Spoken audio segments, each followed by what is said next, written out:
भैंस के चूतड़ों में हाथ देने के लिए ट्रेन किया गया है, बना दिया एमपी। अब वो कानून बताएगा हमें कि इसके कानून के अंदर क्या भला है। अरे तू 51 भैंस देख ले यार, पहला मोर्चा, दूसरा मोर्चा, तीसरा मोर्चा सुना होगा, ये आखिरी मोर्चा है। अगर ये मोर्चा हार गए तो भारत माता गई। मोदी जी तो नंबर 1 है अगर हिंदुस्तान के अंदर जनता को प्रताड़ित करने और लूटने में देखा जाए। सड़कों पे सबसे ज्यादा मरे, ट्रेन पे सबसे ज्यादा मरे, लठ सबसे ज्यादा खाए, तकलीफ सबसे ज्यादा भोगी, और दूसरी तीसरी पीढ़ी के मूर्ख बनाने वाले संसद के अंदर। और संसद क्या करती है? कानून बनाती है। हेमा मालिनी कानून बनाएगी और Sanjay Singh high court supreme court में बहस करेगा। न्याय की देवी की आंखों में पट्टी बंधी हुई और हाथ में तराजू। बस हुआ क्या है कि अब वो तराजू सुप्रीम कोर्ट ने बनिए की भावना से पकड़ लिया है। जिधर गांधी जी याद आ जाए उधर की तरफ फैसला हो जाता है। और हम उस पर गर्व करते हैं, कितना अच्छा नेता है, अभिनेता है, और धर्मेंद्र जाट है, और किसान है, और हेमा मालिनी से शादी करी है। अरे दुश्मन है हमारा। मैं हेमा मालिनी को एक्टिंग करने सिखाने जाना चाहता हूं, करवाइए मेरा अपॉइंटमेंट। थूकेंगे हम पे। हम सिर दे सकते हैं, पीछे नहीं हट सकते।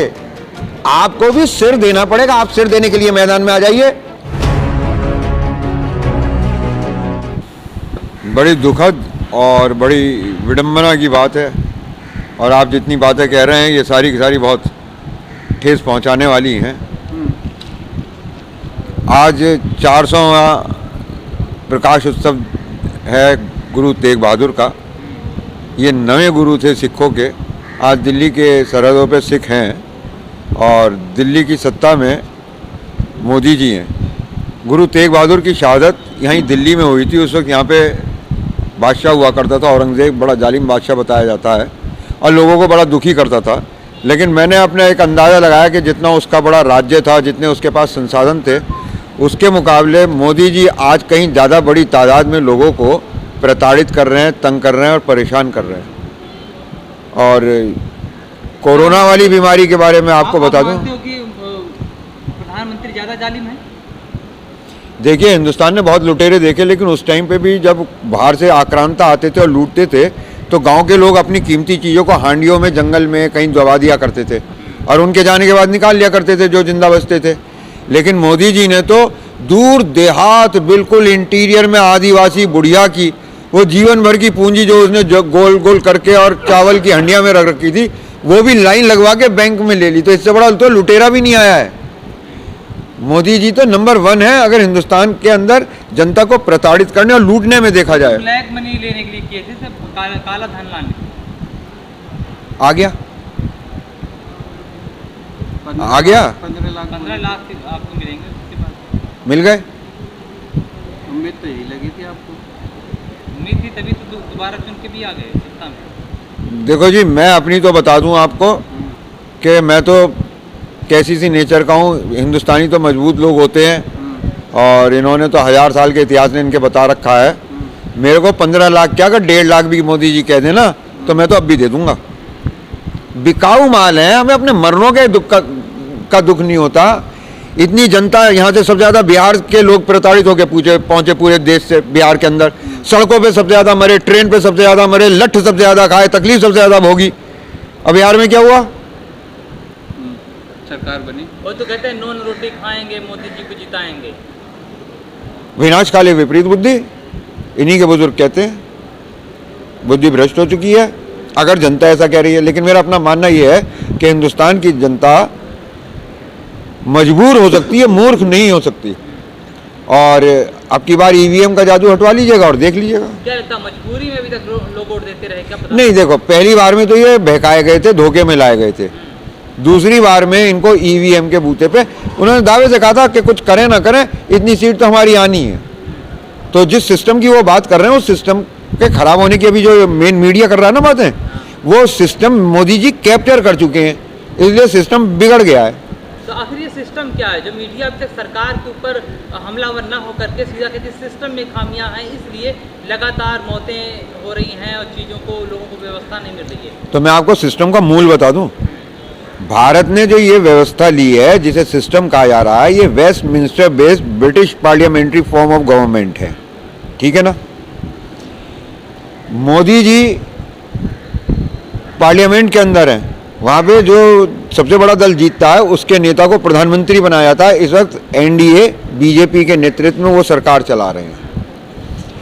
कौन है वहाँ अंदर? रन बनाने वाले अंदर सचिन तेंदुलकर रहा, चेतन चौहान रहा, नवजोत सिद्धू रहा। फिल्म बनाने वाले अंदर अमिताभ बच्चन, धर्मेंद्र, हेमा मालिनी, जया भादुड़ी, मुनमुन सेन, विनोद खन्ना। शराब बनाने वाले संसद के अंदर, और दूसरी तीसरी पीढ़ी के मूर्ख बनाने वाले संसद के अंदर। और संसद क्या करती है? कानून बनाती है। हेमा मालिनी कानून बनाएगी और Sanjay Singh high court supreme court में बहस करेगा। तो हेमा मालिनी का दुर्भाग्य नहीं है, ये तो उसका सौभाग्य है। संजय सिंह का दुर्भाग्य है। रह गई आपकी एग्जीक्यूटिव। अगर आज आपका सिलेक्शन आईएएस में हो जाए तो आपके दादा तक को लोग काबिल बताने लगेंगे। लेकिन इसकी हालत क्या है? संजय सिंह को बाल कटाने होते हैं, बिल्कुल टेंशन नहीं होती। नाई की दुकान में जाएगा, नाई मिलेगा, बड़ा ही नहीं मिलेगा। जूते ठीक कराने होते हैं, बिल्कुल टेंशन नहीं होती। मोची की दुकान पे जाएगा, मोची मिलेगा, लोहार नहीं मिलेगा। लेकिन आईपीएस और आईएएस के ऑफिस में घुसने से पहले 4 बार सिर खुजाना पड़ता है। अंदर मिलेगा कौन? आईआईटी का इंजीनियर मिलेगा, एमबीबीएस डॉक्टर मिलेगा, वेटनरी डॉक्टर मिलेगा, एमए हिस्ट्री मिलेगा, इंग्लिश मिलेगा, साइंस मिलेगा। मिलेगा कौन? एक डॉक्टर का भी एडमिनिस्ट्रेटर बना देते हैं। आप देखा भी है आपने इम्फाल वाला केस, एक डीएम किस तरीके से बिहेव कर रहा था। सिस्टम कोलैप्स हो रहा है। अब रह गए तीसरा, जुडिशरी। जुडिशरी में आज तक यही नहीं तय हो पाया है कि हायर जजेस चुने कैसे जाएंगे हायर जुडिशरी के। पहले सरकार कर रही थी, अब कोलिजियम सिस्टम हो गया है। और कोलिजियम सिस्टम ने न्याय की देवी की आंखों में पट्टी बंधी हुई और हाथ में तराजू। बस हुआ क्या है कि अब वो तराजू सुप्रीम कोर्ट ने बनिए की भावना से पकड़ लिया है। जिधर गांधी जी याद आ जाए उधर की तरफ फैसला हो जाता है। रह गया आपका चौथा स्तंभ, हमसे साहब हाथ जुड़वा लो।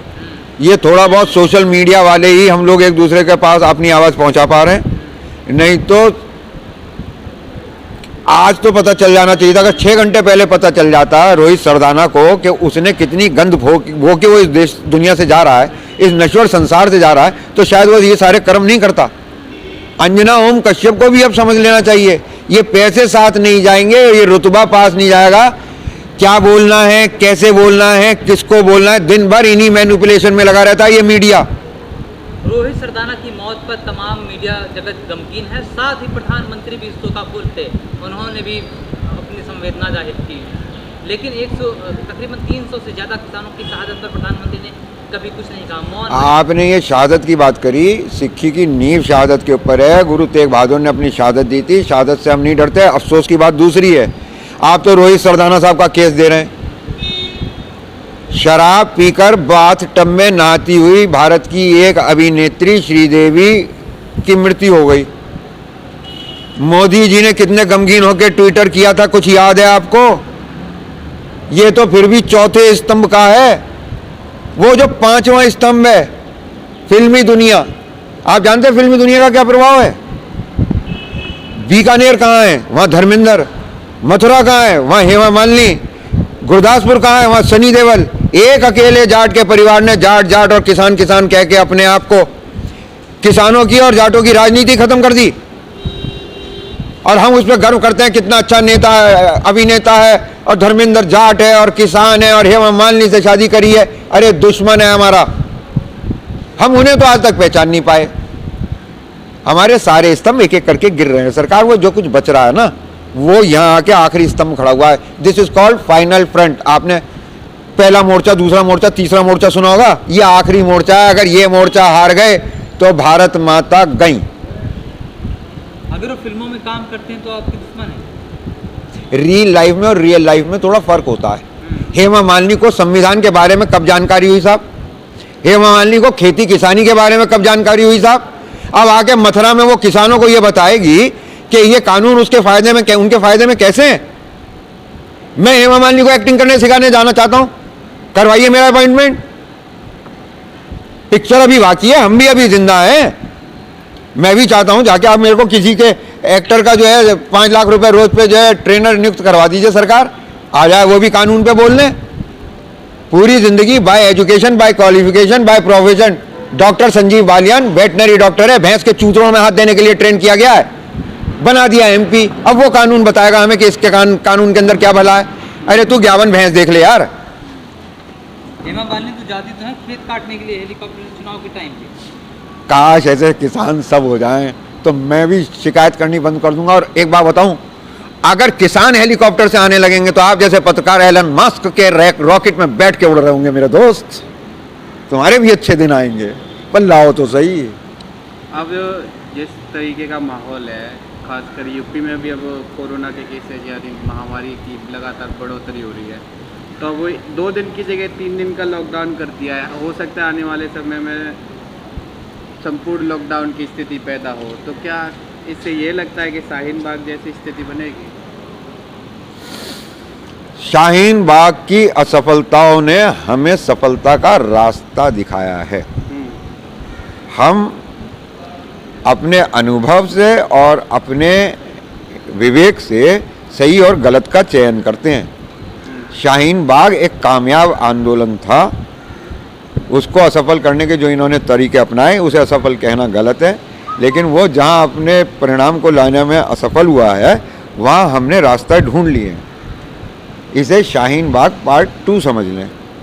लेकिन एक तरफ किसान कहते हैं कि इस आंदोलन को शाहीन बाग न समझें। वहाँ भी 3 कानून थे। इनकी तो जमीन दांव पे लगी हुई है, चलो मजदूरी करके खा लेंगे। उनकी तो नागरिकता ही दांव पे लगी हुई थी, वो इस देश में ही नहीं छोड़ रहे थे। तो किसका मुद्दा ज़्यादा गहरा था?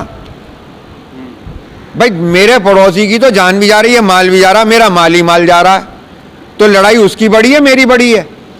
उस दिन नहीं बोले थे, तभी तो किसान महापंचायत मुजफ्फरनगर में माननीय श्री नरेश टिकैत जी को कहना पड़ा कि हमसे गलती हो गई थी, अब गलती सुधारने का वक्त आ गया है। किसानों से गलती हुई कि उस दिन जब CNRC के मुद्दे पर जब शाहीन उस वक्त खामोश रहे, तो आप खामोश थे। तब वो खामोश रहे और डॉक्टर संजीव बालियान और बीजेपी जैसी ताकत को हवा दे रहे थे। जब बात अपने पे गिरती है जब तो लोग खड़े होते हैं। सरकार मैं तो वकील हूँ, कानूनों का मामला था, वहाँ नागरिकता का है या ज़मीन का है और भूख का है, इस वजह से तो जब जब कानून का मामला आएगा तो ना तो मैं मुसलमान देखूंगा ना मैं किसान देखूंगा। जहाँ जहाँ अन्यायकारी कानून आएगा मैं वहाँ आपको खड़ा मिलूंगा। और आपको बता दूं इस वक्त मैं बिल्कुल विशुद्ध आंदोलनजीवी हूँ। मैं आंदोलनजीवी वहाँ भी था, मैं आंदोलनजीवी वहाँ था, लेकिन मोदी जी ने जिस परजीवी का जिक्र किया है, अब मैं उस परजीवी के खिलाफ लड़ने आया हूँ। ज़मीन हमारी, मेहनत हमारी, फसल हमारी और मुनाफा अंबानी साहब का और भूखा मरे देश। तो ये दूसरे की मेहनत पे, उसकी लागत पे, और बैंकों से भी जो पैसा लेंगे ना कंपनी चलाने को, वो भी हमारा ही होगा। बैंकों से ही पैसा लेंगे, अपनी जेब से नहीं करेंगे। तो हम इन परजीवियों से लड़ने आए हैं। मोदी जी बीच में एक शब्द भूल गए थे, आंदोलनजीवी बनाम परजीवी वर्सेस, वो रह गया होगा स्पीच में। ये आंदोलन बिना जीत कर नहीं जाने वाले। देखिए अगर ये हमारी लड़ाई होती है एक बार को तो हम तो दिल को सुकून कर लेते, लेकिन ये लड़ाई आपकी भी है, आपके बच्चों की भी है, मजदूरों की भी है, शहर में रहने वाले ऐसे लोग जो उस भाव को मार्केट से नहीं खरीद सकते, इन सब की लड़ाई है। तो आपकी लड़ाई हम अगर हार जाएं तो लोग हमें क्या करेंगे? थूकेंगे हम पे। हम सिर दे सकते हैं, पीछे नहीं हट सकते। आपको भी सिर देना पड़ेगा। आप सिर देने के लिए मैदान में आ जाइए। गौतम जैन साहब गुजरात के पूंजीपति, ये अपना सिर देने के लिए मैदान में आ जाए। हम अपना सिर देने के लिए तैयार हैं। हम पीछे नहीं हट सकते क्योंकि ये लड़ाई आपकी है। फिर आप हमें गाली बकेंगे, हमारी होती तो हम कुछ कॉम्प्रोमाइज कर भी लेते।